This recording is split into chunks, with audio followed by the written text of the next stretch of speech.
क्या बकरी क्या गाय है, क्या अपनो जाया, सबको लोहू एक है, साहिब ने फरमाया। पीर पैगंबर ओ लिया, सब मरने आया, नानक जीव न मारिए, पोषक को काया। ये लाइन गुरु नानक द्वारा कही गई है और मुझे बहुत ही पसंद है। Hello friends, welcome back to my channel Saavni mister blog में। आई होप आप सभी लोग अच्छे होंगे। और यहाँ पे गुड मॉर्निंग हो चुकी है। बाहर का मौसम इतना अच्छा है कि मैं क्या बताऊँ। बाहर बारिश हो रही है, खिड़कियों तक फुहार आ रही है। तो मैंने सोचा क्यों ना खिड़की खोल के बाहर का मौसम देखा जाए। यहाँ पे खिड़कियाँ खुल नहीं रही थी। कुछ दिनों पहले मेरा भी मुँह इसी तरीके से फूल चुका था, जिस तरीके से अभी ये खिड़कियाँ फूल चुकी थी और खुलने में नहीं आ रही थी। और हो जाता है जब आप नाराज़ हो जाओ किसी से तो आपका जो मुंह है, फेस है, वो ऐसा ही फूल जाता है। मेरा भी कुछ इसी तरीके से फूल गया था, बट मैं ठीक हूँ क्योंकि मैं बहुत ही जल्दी खुश मिजाज रहने वाली इंसान हूँ। तो मैं बहुत ही जल्दी मान भी जाती हूँ। मैं ज़्यादा दिन या देर नहीं लगाती, 10-15 मिनट में मुझे मौज मस्ती छा जाती है।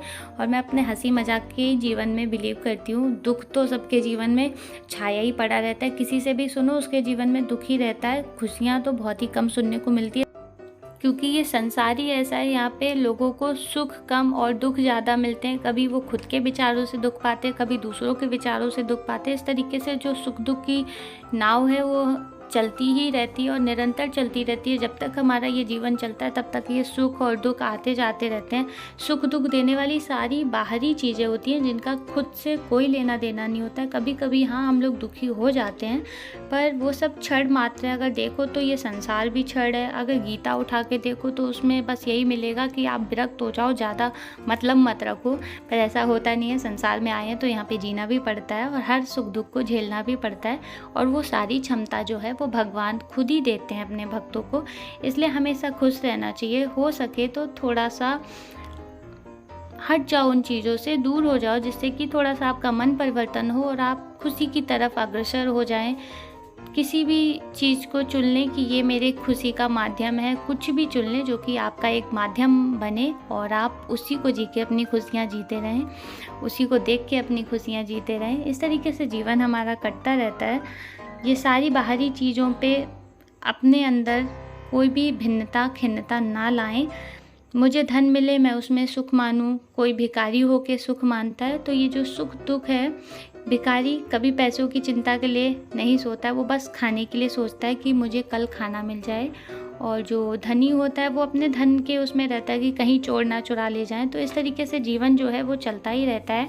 खैर, मैं यहाँ पे बस मौसम एंजॉय कर रही हूँ और ये चटपटा खाना एंजॉय करने वाली हूँ, क्योंकि आज मैंने यहाँ पे ये मिर्ची वाली सब्ज़ी बनाई है। और मुझे इस सब्ज़ी का नाम मैं हमेशा भूल जाती हूँ। मैं करौंदा में हमेशा कंफ्यूज रहती हूँ कि ये कौन सी सब्ज़ी है। मुझको बार बार बताया जाता है और ये मेरा बचपन से ही है।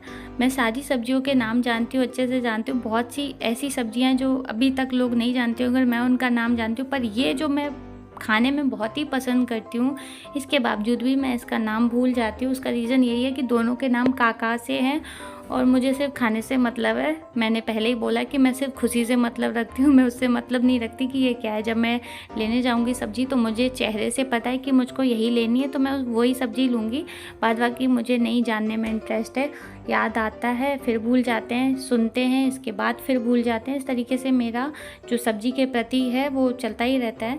यहाँ मेरी बिट्टी काफ़ी कष्ट में है, उन्होंने मुझको किचन से बुला लिया। मैं यहाँ पे आ गई इनको देखने, और इसको छाले बहुत ज़्यादा हैं। 4-5 दिन से फीवर है, जिसकी वजह से गर्मी भी पेट में बढ़ी हुई है।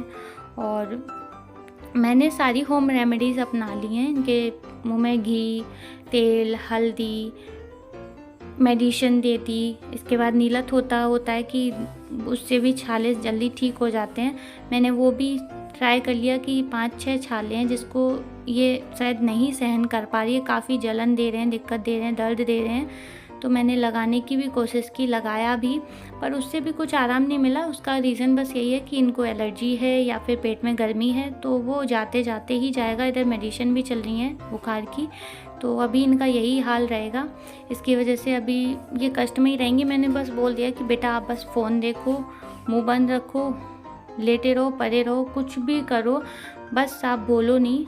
बोलोगी तो कष्ट होगा। यहाँ पे मैं आटा गूंद रही हूँ, आप लोग नोटिस करिएगा कि मैं कुछ डाल भी रही हूँ यहाँ पे, नमक, हल्दी, तेल।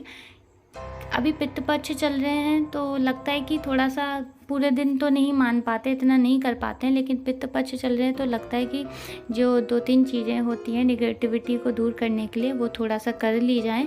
क्या जाता है करने में। अगर किसी ने कुछ बोला है, पंडित प्रदीप मिश्रा जी ने बोला है कि अगर आप आटा गूंथते समय हल्दी, नमक, तेल ये चीज़ें लगा लें और आटा जो है दोनों हाथों से गूंदें तो उससे क्या होता है कि घर में भी सामंजस्य बैठा रहता है हमेशा, और नेगेटिविटी जो है वो दूर रहती है, क्योंकि आप जब किचन में खाना बनाते हो उसका सीधा असर पड़ता है जाके जो लोग खाना खाते हैं। इसलिए ज़रूरी है कि आप ये लगा लो, नहीं कुछ तो 15 दिन तो लगा ही सकते हैं। तो मैंने बस वही किया, मैंने 15 दिन लगा लिया है।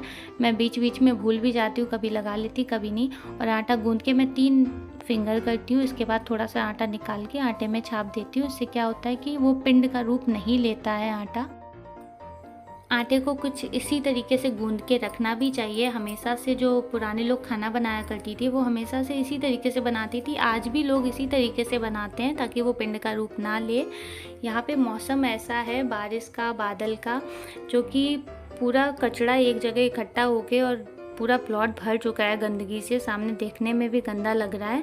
और ये सारी किचपिच जो बारिश की होती है वो अंदर भी आ जाती है, काफ़ी किचपिच भी हो जाती है, फिसलन भी हो जाती है। बाहर जाते उन्हीं को पता होगा ये सारा कष्ट कि किस स्थिति से वो निकलते हैं बाहर और कहीं गंदे ना हो जाएं, कीचड़ में ना सन जाएं। खैर यहाँ पे लाइट चली गई है, बाहर अंधेरा है जिसकी वजह से अंदर भी पूरा अंधेरा है। कमरे में सारे कपड़े फैले हुए हैं, सूख रहे हैं, क्योंकि बाहर सूख नहीं पा रहे हैं इसलिए पंखे में ही सूखते रहते हैं। मैं यहाँ पे अपने ब्लॉग को एंड करती हूँ और इसके बाद आप सभी लोगों को बस यही रिक्वेस्ट करूँगी कि आप लोग मेरे ब्लॉग को ज़्यादा से ज़्यादा देखो, लाइक करो, शेयर करो एंड सब्सक्राइब करो, प्लीज़ सपोर्ट करो। Thank you.